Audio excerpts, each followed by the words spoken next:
Debemos decidir a quién serviremos, para quién viviremos. No podemos mirar atrás ni titubear. Recalco, no es una elección para vivir siempre en las nubes y vivir siempre flotando por encima de todas las cosas, no.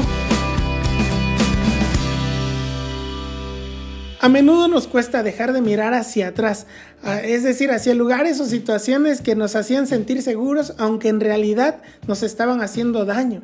Y no me refiero a las relaciones tóxicas, ni mucho menos a esa persona con la que regresas una y otra vez, aunque yo creo que pudiera aplicar, pero ya lo veremos al final. Pero por ejemplo, un niño se metía a una alberca y jugaba tranquilo con sus muñecos, con sus carritos, con todos los juguetes que tenía a la mano, pero no se movía de un escalón que estaba a su medida, porque pensaba que el resto de la alberca era insegura y que ese escalón era solamente para él. Y siempre que alguien lo cargaba y lo metía a un lugar más profundo, en cuanto terminaba de jugar ahí con la persona que lo llevaba, pedía regresar a ese escalón seguro, a ese lugar donde él pensaba que era su destino, estar ahí. Y el punto con este niño es que después de estar por algo de tiempo, por un largo tiempo en esa alberca, él no se sumergía, simplemente se quedaba sentado con el agua hasta el pecho y seguía jugando. Cuando terminaba de estar en la alberca, salía, se secaba y se daba cuenta que estaba muy quemado de su rostro, de sus hombros, porque nunca se metía al agua, no se refrescaba. Y se quedaba sentado con todos sus juguetes hasta que un día alguien lo carga y lo lleva a una zona más profunda. Pero cuando lo regresa, en lugar de llevarlo a ese escalón que era su propiedad casi, no lo deja ahí y le dice, oye, ¿por qué no te quedas en este lugar un poquito antes? Un lugar que él consideraba que podía alcanzar con sus pies, que no se iba a hundir, que no se iba a sumergir. Y entonces le dice, pues estira tus piernas. El niño, por supuesto, no quería, no se sentía seguro de sentarse o de pararse en ese lugar y se empezó a mover. Obviamente no estaba llorando, pero sí le estaban diciendo con seguridad, oye, pon los pies, no tengas miedo. Le tuvieron paciencia y cariño a este niño.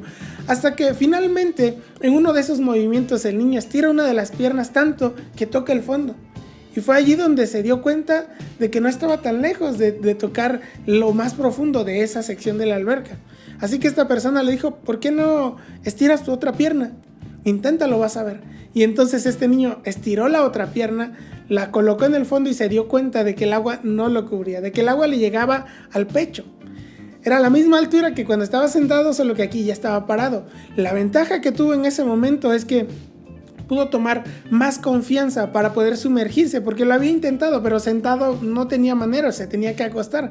Pero ahora parado podía agacharse, sumergirse y volver a respirar.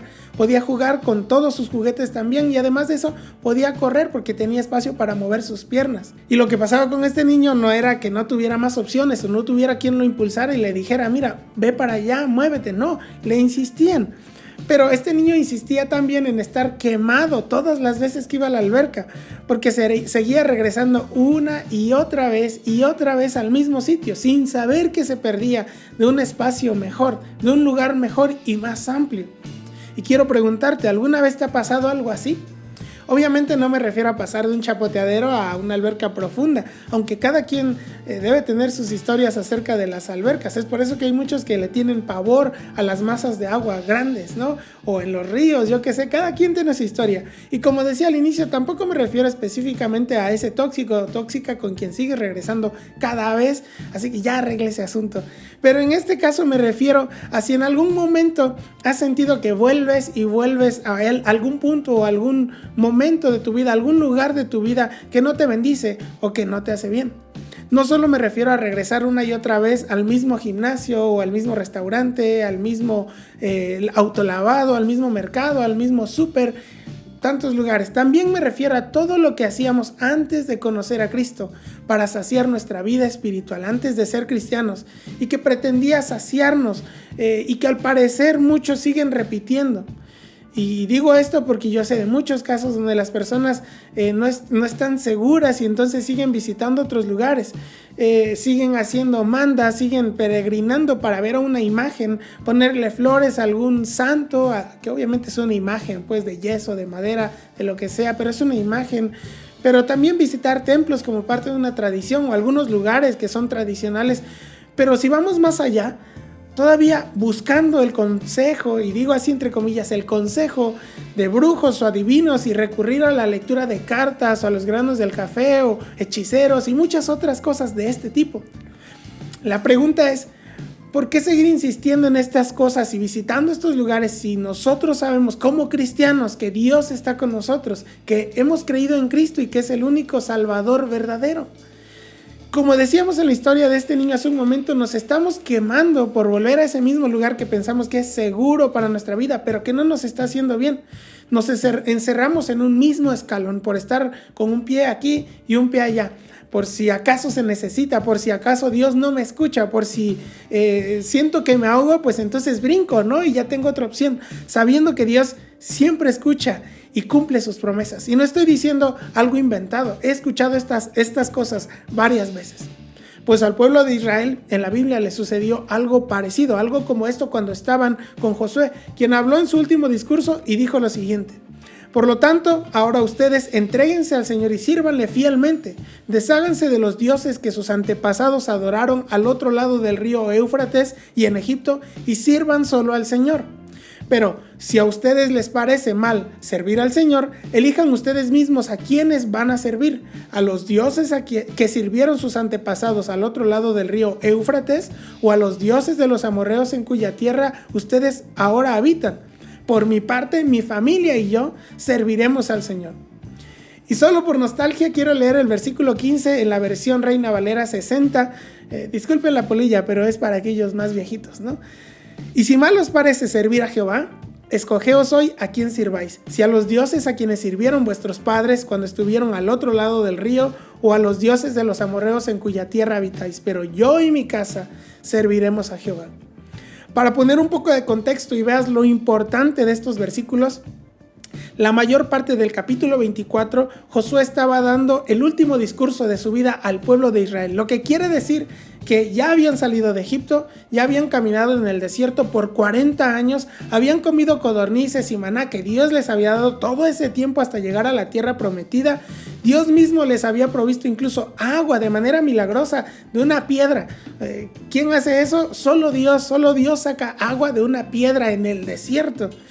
Todo lo que Dios les había dicho y prometido se cumplió cabalmente. Él iba siempre al frente desde el principio y ahora disfrutaban la tierra prometida.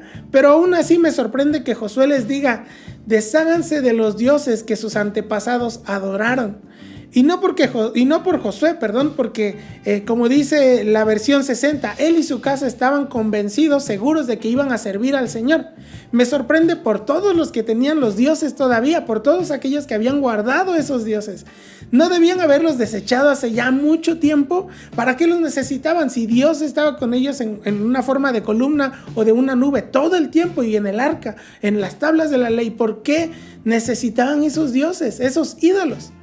Cuando Josué les dijo: entréguense al Señor y sírvanle fielmente, no les pedía que lo hicieran a ciegas. Ellos ya habían visto el poder de Dios, habían visto estos milagros que te estoy diciendo, y todo lo puedes leer en la historia del pueblo de Israel. Pero entonces, volviendo al punto y a nuestro tiempo actual, muchos de nosotros hemos visto que Dios obra en nosotros y que obra una y otra vez también. Y no solo en un aspecto o área, sino en muchas áreas de nuestra vida. Yo he visto su poder, de hecho, en mi familia. Y de hecho te dejo el video de mi hermano aquí y en la descripción de hace un par de semanas, cuando él hablaba de su testimonio y cómo él decía: yo solamente sé que el Señor me sanó, y cómo nos presenta este mensaje muy bueno. Te invito a que lo veas. He visto su provisión increíble en lo financiero en mi familia y con otras personas también que necesitaban de la provisión de Dios, y Dios lo hizo porque Él ha prometido bendecirnos. He visto con mis propios ojos familias reconciliadas, matrimonios restaurados. He visto su cuidado en mi vida en medio de accidentes, y no solamente me ha cuidado en un accidente, sino me ha librado de ellos. Con todo eso parece que se nos olvida que la mano de Dios no se ha acordado y que su oído sigue escuchando nuestras oraciones. Y muchos buscan refugio en lo que conocieron antes o en lo que conocen ahora, o algo nuevo que les contaron. Yo qué sé, Pablo decía: Gálatas, ¿quién los fascinó? Decía, ¿no es cierto? Pues a veces sucede eso, nos fascinan con alguna idea y decimos: pues probablemente eso tendría que ser mi segundo plan. Pero ¿para qué tener un segundo plan si tenemos al Dios Todopoderoso? O piensan que si las cosas no salen bien como creemos, entonces tener una segunda opinión, como si Dios no cuidara de nosotros. Hemos leído antes Mateo 6, pero quiero invitarte a que lo leamos una vez más y veamos lo que Jesús nos decía respecto a esto. Si así viste Dios a la hierba que hoy está en el campo y mañana es arrojada al horno, ¿no hará mucho más por ustedes, gente de poca fe? Así que no se preocupen diciendo qué comeremos o qué beberemos o con qué nos vestiremos. Los paganos andan tras todas estas cosas, pero el Padre Celestial sabe que ustedes las necesitan. Más bien, busquen primeramente el reino de Dios y su justicia, y todas estas cosas les serán añadidas. Por lo tanto, no se angustien por el mañana, el cual tendrá sus propios afanes. Cada día tiene ya sus problemas. El mensaje de hoy es así de claro y concreto. Debemos decidir a quién serviremos, para quién viviremos. Y si nuestra elección es por Dios, por Cristo, y si es una elección, una decisión firme, no podemos mirar atrás ni titubear. Recalco, no es una elección para vivir siempre en las nubes y vivir siempre flotando por encima de todas las cosas, no. Seguimos viviendo en esta tierra. Es una elección de fe. Por eso Jesús decía, gente de poca fe. Si nosotros tenemos fe suficiente, entonces estaremos seguros en la roca de nuestra salvación. Una elección como la que decía Pedro. ¿A dónde iremos si solo Jesús, solo Cristo tiene palabras de vida eterna? Quiero terminar diciendo esta frase que escuché en una predicación hace unos días. Amar a Jesús me da salvación y vivir en su camino me dará una buena vida.